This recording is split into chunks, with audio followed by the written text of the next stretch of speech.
부름을 받은 이후에 남한국 유다의 왕들 오시야, 요담, 아하스, 히스기야 4대에 걸쳐서 64년 동안 자기 민족이 회개하고 하나님께 돌아오도록 권면하는 그 일을 꾸준히 감당하다가 120세가 되던 해에 므낫세에게 핍박을 받아서 순교를 당했습니다. 특별히 이사야는 메시아이신 그리스도께서 종의 모습으로 오시어 고난받으시고 십자가에 못 박혀 죽으심으로 구원을 이루실 것을 예언했습니다. 오늘 함께 봉독한 말씀은 그가 예언했던 700년 후에 마태복음 27장에 일어났던 주님의 고난과 죽으심을 생생하게 예언해 주고 있습니다. 이사야서 53장에는 그가 3인칭 주어가 13번이나 반복되어서 나옵니다. 그가는 곧 메시아이신 예수 그리스도를 가리키고 있습니다. 창세기부터 말라기까지 구약 성경 39권 전체는 장차 이 땅의 구원자로 오실 예수 그리스도를 고난의 종으로 묘사해 주고 있습니다. 창세기 3장 15절에 내가 너로 여자와 원수가 되게 하고 내 후손도 여자의 후손과 원수가 되게 하며 여자의 후손은 내 머리를 상하게 할 것이요 또한 너는 그의 발꿈치를 상하게 할 것이다. 이것을 보통 원시 복음이다. 복음이 뭡니까? 예수 그리스도께서 십자가에 고난받으시고 죽으시고 다시 사신 것이 복음인데, 그래서 수천 년 전에 예수 그리스도의 오심과 고난받으심, 죽으심을 여기서 표현해 주고 있습니다. 뱀의 후손이라는 것은 장차 멸망하게 될 사탄과 그를 추종하는 악의 세력들, 귀신들을 가리키고, 여자의 후손은 동정녀에게 잉태되어 인류의 구속자로 성육신하실 예수 그리스도를 가리키고 있습니다. 그래서 이 예언은 그리스도의 십자가의 고난과 죽으심, 사망 권세를 이기시고 부활하심으로 성취되었던 것입니다. 오늘 1절 말씀을 보면 이사야 선지자는 하나님께서 주신 말씀을 따라서 예언을 했는데, 말씀을 전했는데 우리의 전한 것을 누가 믿었느냐? 하나님께 말씀을 받아서 하나님의 마음으로 말씀을 전했는데 우리가 전한 것을 누가 믿었느냐? 그러니까 믿은 사람들이 없다고 하는 거예요. 또 공동번역에는 어떻게 되냐면 누가 들었느냐? 그렇게 또 이렇게 번역을 해놓았어요. 그러니까 하나님의 말씀이 전파되었어도 듣지를 않았고, 그 다음에 받아들이지도 않았다, 믿지도 않았다고 하는 거예요. 그래서 믿는 사람이 없었다, 듣는 사람이 없었다는 것은 그걸 전하는 자의 마음이 얼마나 안타까운가를 잘 깨닫게 해주는 것입니다. 죄에 대한 하나님의 심판과 장차 오실 그리스도, 고난받으시고 죽으실 그리스도를 아무리 전해도 듣지도 않고 믿지도 않았다고 하는 것입니다. 그래서 다른 것이 가슴이 아픈 것이 아니라 생명의 말씀을, 구원의 말씀을, 능력의 말씀을, 축복의 말씀을, 하나님의 말씀을 그렇게 전해도 듣는 사람이 없고 믿는 사람도 없고, 사실 우리가 개인 전도를 좀 많이 해보신 분들은 경험을 많이 하셨겠지만, 안 믿는 사람들에게 전도할 때요, 어떤 분들은 쉽게 마음을 열고 받아들이는 분들 있지만, 어떤 분들은 그렇게 잘 준비하고 기도해서 잘 준비해가지고 가서 전하는데도 마음이 닫혀있는 사람들, 그리고 아무리 복음을 전해도 귀를 막고 있는 사람들, 그래서 마음이 강팍하고 귀가 닫힌 사람들, 그런 분들을 종종 볼 때에 복음을 전하는 자의 마음은 왜 내 말을 안 듣느냐, 그것보다는 그 영혼이 하나님의 진노와 심판을 받아 영원한 지옥불에 던져진다고 하면, 그것도 영원히 꺼지지 않은 지옥불에서 고통을 당한다고 하면은 그게 마음이 아픈 거죠. 내 말 안 듣는 것이 문제가 아니라 하나님의 말씀을 듣지도 믿지도 않아가지고 평생의 삶이 잘못된다면, 우리가 성경을 가르칠 때도 말씀을 전할 때도 가장 답답하게 느끼는 고통이 뭔지 아십니까? 잘 안 듣는다는 거예요. 그리고 믿지도 않습니다. 왜 사람들이 안 들으려고 하느냐? 왜 사람들의 마음이 닫혀 있느냐? 왜 오히려 말씀을 듣고 나서 더 핍박하고 그러느냐? 그 이유가 고린도후서 4장 4절에 있어요. 그 중에 이 세상 신이 믿지 않은 자들의 마음을 혼미하게 하여 그랬어요. 복음의 광채가 비치지 못하게 만들기 때문이다, 그렇게 말씀해 주고 있어요. 여기서 이 세상 신은 사탄을 가리키는 거죠.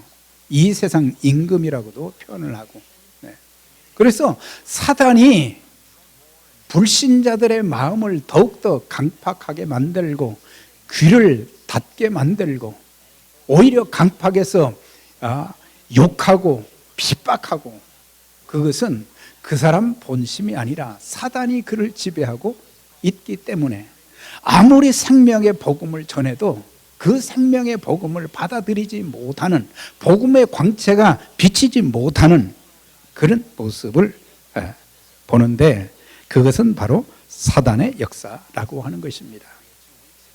이건 불신자들 뿐만 아니라 또한 믿는 자들도 보면은 마음이 강팍할 때가 많아요. 그거는 성령의 지배를 받지 않고 있다는 증거가 되기도 하는 것입니다.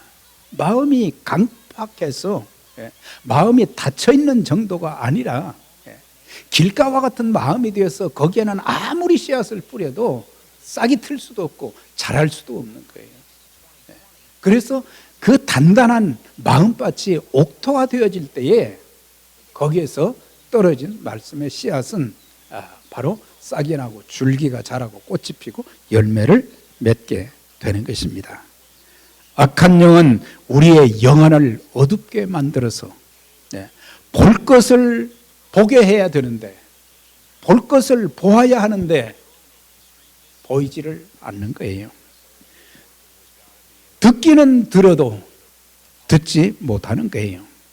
양심을 무디게 만들고 믿어야 할 것을 믿지 못하게 하는 것이 바로 사단의 역사라고 하는 것을 알고, 그래서 우리가 복음을 전하든지 또는 하나님 말씀을 공부하든지 늘 우리의 마음이 하나님 앞에 섰을 때 옥토와 같은 마음밭이 되어지도록 먼저 자기를 위해서 기도해야 되는 거예요. 우리의 마음이 길가와 같은 마음, 돌짝밭 같은 마음, 엉겅퀴와 같은 그런 마음밭이 되어서는 절대로 열매를 기대할 수 없는 것입니다. 사단이 지배하지 못하도록 성령께서 내 마음을 옥토로 만들어 주시도록 성령의 능력으로 모든 것들이 보여지고 들려지고 믿어지는 그런 역사가 있도록, 우리도 마찬가지였죠. 과거에 아무리 복음을 들었어도 우리 안 믿는다고 그랬어요. 절대 안 믿는다고 우리는 거절했어요. 그런데 어느 날 성령께서 내 마음을 터치하시면서, 그러면서 내 마음이 열리게 되고 예수 그리스도를 구세주와 주님으로 영접하여 죄사함과 구원, 영생을 얻게 된 것. 그래서 늘 성령의 인도하심, 성령의 감동하심, 성령의 능력으로 승리할 수 있도록 우리가 기도해야 되고, 사단 귀신들은 예수의 이름으로 물리쳐야 되는 것입니다. 자, 그런데 2절의 말씀 보세요. 선지자가 이제 그렇게 전했는데, 그는 주 앞에서 자라나기를 연한 순 같고 마른 땅에서 나온 줄기 같아서 고운 모양도 없고 풍채도 없은즉 우리의 보기에 흠모할 만한 아름다운 것이 없도다. 예수 그리스도 안에는 하나님의 신성이 다 그 안에 들어있는데, 사람들은 겉모양만, 예수님의 겉모양만 보고 힘없이 로마 군인들에게 잡혀서 채찍에 맞으시고 십자가를 지시고 결국에 허무하게 못 박혀서 돌아가시는 그런 모습을 보면서 예수님의 겉모습만 생각한 거지, 그분이 어떤 분이신지 그걸 그들은 잘 알지 못했던 거예요. 그래서 우리는 예수님이 누구신지를 바로 알면 우리의 신앙과 삶의 모습은 달라지는 거예요. 우리가 주님의 마음을 너무 우리는 모르는 거예요. 예나 지금이나 변치 않은 것은 사람들을 평가할 때 신앙과 사람의 됨됨이보다는 겉모습을 더 중시할 때가 많습니다. 학벌과 문벌과 재산과 명예와 권력, 이런 것이 있는 사람에게는 사람들이 몰려 다니고 있어요. 그런데 이런 외적인 것은 보잘것이 없지만은 그 신앙이 참 하나님이 기뻐하시는 참 믿음을 가지고 있고, 하나님의 말씀에는 늘 순종하고 성령의 열매가 맺혀져서 신앙의 인격이 그렇게 그리스도를 닮은 아름다운 그런 모습으로 변화된, 주님을 닮은 모습을 가진 그런 사람들보다는 세상적인 관점에서 사람을 보고 또 보일 때가 많은 것입니다. 예수님이 어떤 분이십니까? 그는 근본 하나님의 본체시나 하나님과 동등됨을 취할 것으로 여기지 아니하시고 오히려 자기를 비어 종의 형체를 가져 사람들과 같이 되셨고 자기를 낮추시고 죽기까지 복종하셨으니 곧 십자가에 죽으십니다. 그분은 하나님의 본체셨다고 하는데 하나님이셨다고 하는 거죠. 하나님이셨고, 그런데 스스로 하늘 보좌를 버리시고 사람의 몸을 입으시고 종의 모습으로 오셔서 자기를 낮추시고 죽기까지 복종하심으로 결국에 죄사함과 구원, 영생의 길을 열어주신 것을 보게 되는 것입니다. 3절의 말씀이에요. 그는 멸시를 받아 사람들에게 버림받았으며, 왜 주님이 버림을 받으셨을까요? 간고를 많이 겪었으며 고통을 많이 겪었다는 거죠. 질고를 아는 자라, 질병에 걸려서 고통당하는 사람들처럼 그렇게 고통을 겪으셨고, 마치 사람들이 그에게서 얼굴을 가리는 것 같이 멸시를 당하였고, 사람들이 형편없이 대했다는 거죠. 우리도 그를 귀히 여기지 아니하였도다. 세상 사람들뿐만 아니라 하나님을 믿는다고 하는 사람들조차도 예수님을 귀하게 여기지 못했다고 하는 거예요. 우리 자주 찬송 드리는 곡 중에 주 예수보다 더 귀한 것은 없네, 그게 있어요. 참 그 찬송을 불렀던 사람의 그 마음이 오늘 많은 그리스도인들에게 잘 전달이 안 될 때가 참 많아요. 하나님의 성령께서 우리에게 감동을 주셔서 주님은 이 세상의 그 어떤 분보다도 어떤 것보다도 가장 귀한 분이십니다. 이렇게 고백을 하면 이 세상 명예와 행복과 물질 이런 것보다 더 귀한 분이라는 것을 알면은 우리의 신앙과 삶이 달라질 것인데 우리는 귀하게 여기지 못할 때가 참 많습니다. 그래서 3절의 말씀은 마태복음 27장에 기록된 예수의 고난받으시는 장면을 생생하게 묘사해 주고 있어요. 거기에는 불법 재판, 군인들이 예수님의 옷을 벗기셨어요. 가시면류관을 세워주었습니다. 갈대와 주먹으로 치고 침을 뱉고 무거운 십자가를 지우고 채찍으로 잔인하게 내려치고 십자가에 못 박고 심지어 지나가는 사람들조차도 그 사람들이 예수님을 통해서 말씀을 들었고 귀신 쫓아내 주었고 또한 병든 자들 고쳐준 그 사람들도 거기에 포함되어 있고 주님의 은혜를 많이 받은 사람들조차도 예수님이 십자가에 허망하게 못 박히신 그 모습을 보면서 내가 정말 하나님의 아들이라면 그 십자가에서 한번 내려와 봐라. 어떻게 그런 말을 할 수가 있겠습니까? 그들만 그런 것이 아니라 오늘의 시대도 마찬가지로 예수님을 귀하게 여기지 못하는, 그래서 예수님을 생명처럼 여기고 믿고 따르는 그런 사람들을 찾아보기가 너무 힘든 그런 시대입니다. 여러분, 나를 죄악에서 구원해 주신 주님, 그 주님을 정말 세상의 그 어떤 것과도 바꿀 수 없는 귀한 분으로 여기십니까? 그리스도의 피로 값주고 사신 주님의 몸된 교회를 여러분들 그렇게 귀하게 여기십니까? 사람들은 외적인 것으로 평가할 때가 많은데 그리스도께서 친히 피값으로 사신 그 교회는 주님이 함께 하시기 때문에 고귀한 교회예요. 그래서 교회를 폄하해서는 안 됩니다. 그래서 주님을 귀하게 여기고 교회를 귀하게 여겨야 됩니다. 특히 하나님의 형상대로 지음받은 모든 사람들을 귀하게 여기되 자녀들은 부모를 귀하게 여길 줄도 알아야 돼요. 자녀들이 부모를 귀하게 여기고 세상의 어떤 부모보다 우리 부모님이 최고다. 남편과 아내 사이에서도 서로 귀하게 여길 줄 알아야 되는 거예요. 남편은 아내를 귀하게 여기고 아내도 남편을 귀하게 여기고 그런 마음으로 산다고 하면 얼마나 행복한 부부로 아름답게 살 수 있겠어요. 우리는 눈에 보이는 좀 부족한 부분, 나를 만족시켜 줄 수 없는 그런 것들 하나를 붙잡고 서로 등을 돌릴 때가 많고 서로 미워할 때가 많고 서로 다툴 때가 많잖아요.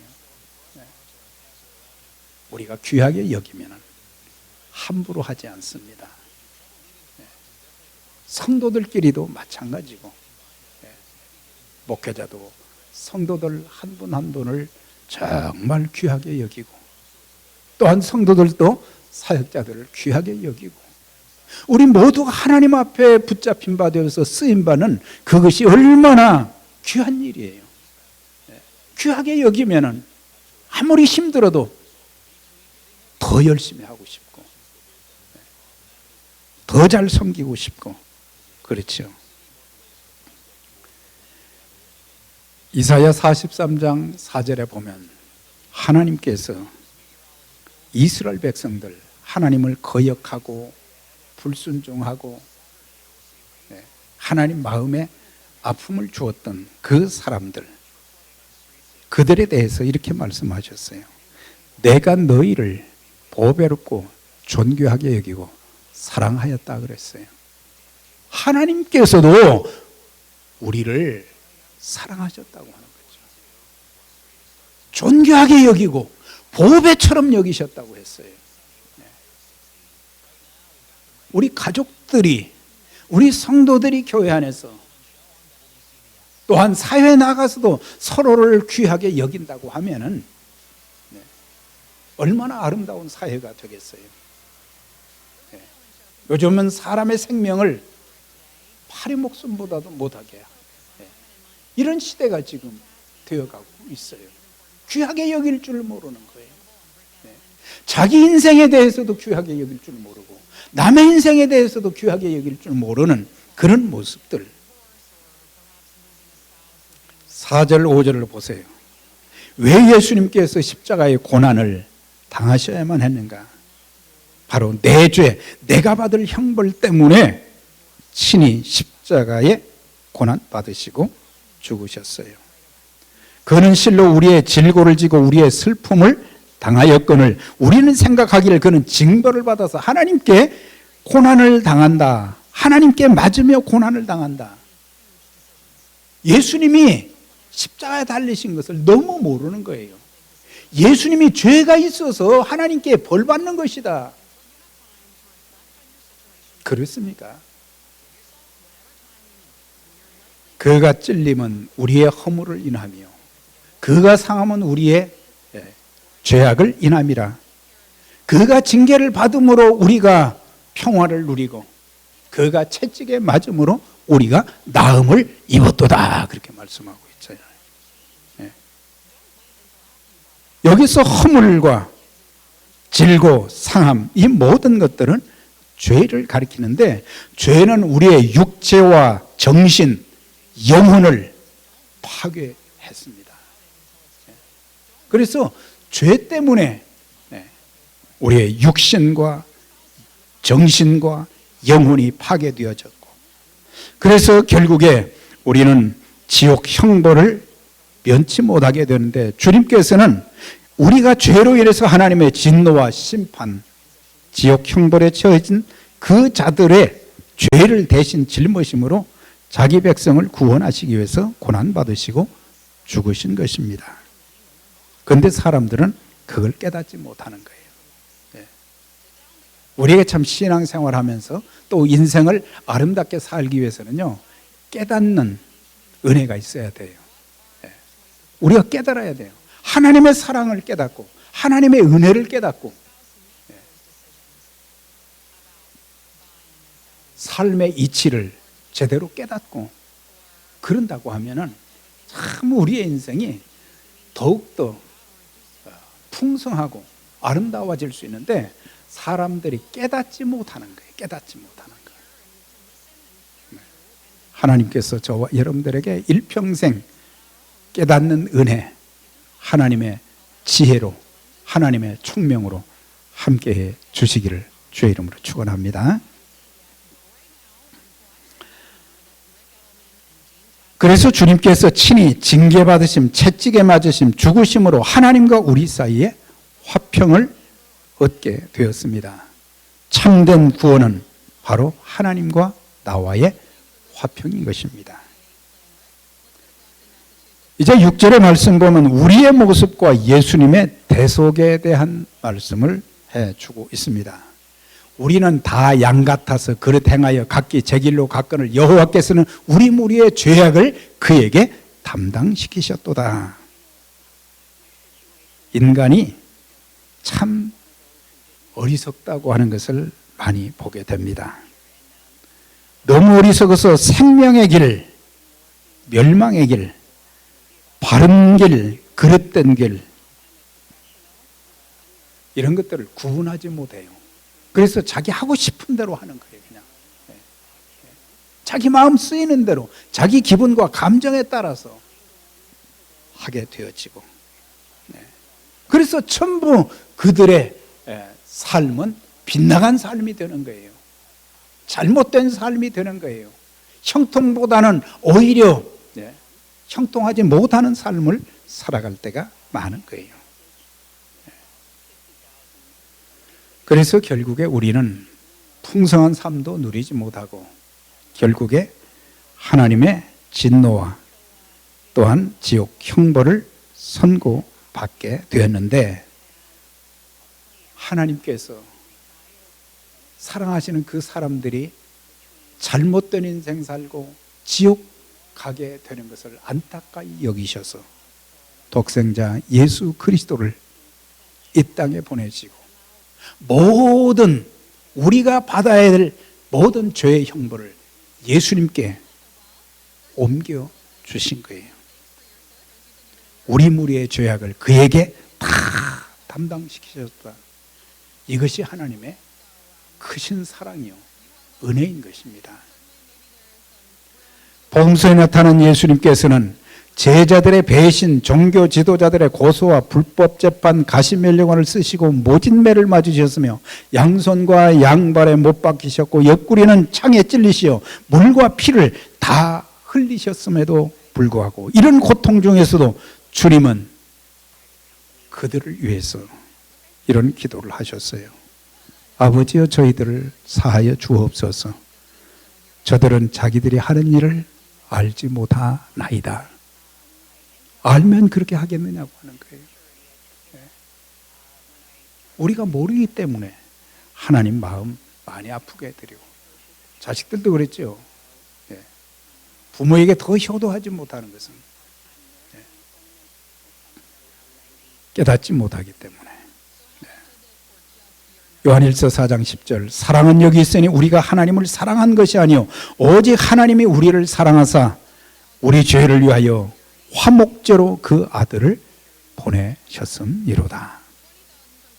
외아들까지 희생시키시면서까지 우리를 사랑하신 그 하나님의 놀라운 사랑을 우리가 좀 깨달아야 되는데, 마지막 7절 말씀이에요. 그가 곤욕을 당하여 괴로울 때도 그의 입을 열지 아니하였고 마치 도수장으로 끌려가는 어린 양과 털 깎는 자 앞에서 잠잠한 양같이 입을 열지 아니하셨도다. 이 내용이 마태복음 27장 28절에서 44절에 기록을 해주고 있어요. 거기에서 모진 고난을 다 당하시면서도 하나님께 순종하시고 입을 열지 않으시면 지옥 갈 영혼들을 구원하시기 위한 것이에요. 옷을 벗기는 수모, 가시면류관을 세우고 또한 예수님의 얼굴에 침 뱉고 희롱하며 주먹과 갈대로 머리를 치고 불법 재판을 통해 죄를 덮어 세워도 주님은 한마디의 말씀도 하지 않으신 것은 그들의 죄를 사함받게 하기 위해서, 그들에게 영생의 길을 얻게 하기 위해서, 또한 그리스도를 통해서 더 많은 하나님의 은총과 축복을 누리게 하시기 위해서 주님은 그렇게 온몸이 찢어지고 피가 그렇게 흐르고 사람들의 야유 소리가 들려도 입을 열지 아니했다고 그랬어요. 우리는 조금만 하면 입을 가볍게 놀릴 때가 많잖아요. 해서는 안 될 말을, 상처 주는 말들, 낙심케 하는 그런 말들, 축복하는 말보다는, 위로하고 격려하는 말보다는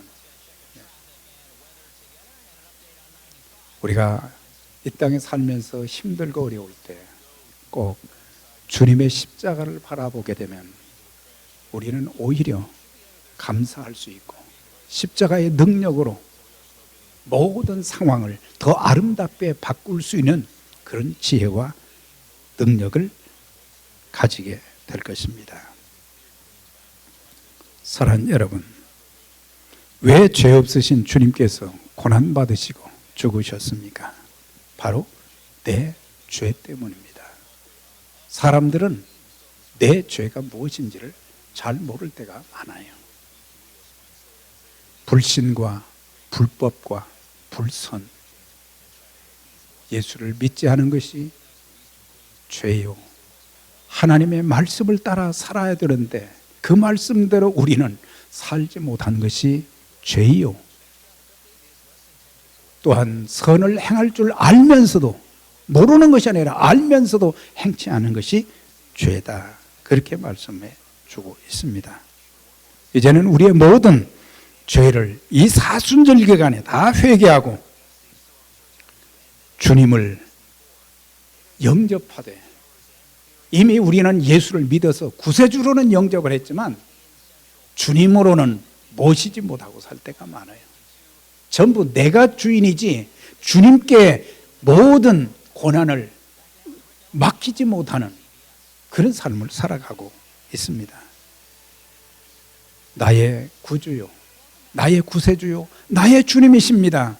이런 고백을 함과 동시에 나를 끝까지 사랑해 주시고 은혜를 베푸시고 축복하신 그 주님의 사랑과 은혜를 기억하면서 내 인생의 가장 작은 것이라도 또 내가 할 수 있는 상황 가운데서 최선을 다해서 주님을 섬김으로 하나님의 교회와 하나님 나라 확장하는 일에 쓰임받음으로 보답하고, 그래서 주님과 동행하는 삶, 또한 주님께 아름답게 쓰임받는 하나님의 마음을 기쁘게 해드리고 하나님께 큰 영광 돌리며 복되게 쓰임받는 저와 여러분들이 다 되시기를 주의 이름으로 축원합니다. 하나님 아버지 감사합니다. 오늘 주신 말씀 기억하며 저희들이 또 고난 주간을 맞이하게 되는데, 참 주님께서 이사야 선지자를 통해서 주신 그리스도의 고난 받으심과 죽으심을 우리의 마음에 체휼하게 해 주시고 하나님의 사랑과 은총을 깨닫고 이제는 주님을 기쁘시게 하는 삶, 또한 주님께서 열어주신 영생의 길을 이제 열어주는 복음의 일꾼들로 귀하게 쓰임받는 귀한 에베네셀의 가족들 되게 하시고, 어떤 삶의 어려움 속에서도 십자가의 그 능력으로 모든 고난을 이기고 사탄을 대적해서 쫓아버리고 그 능력을 힘입어서 세상에서도 승리하고 하나님 뜻을 이루어드리는데 귀하게 쓰임받는 믿음의 가족들 다 되게 해 주옵소서. 존귀하신 예수님 이름으로 기도드리옵나이다. 아멘.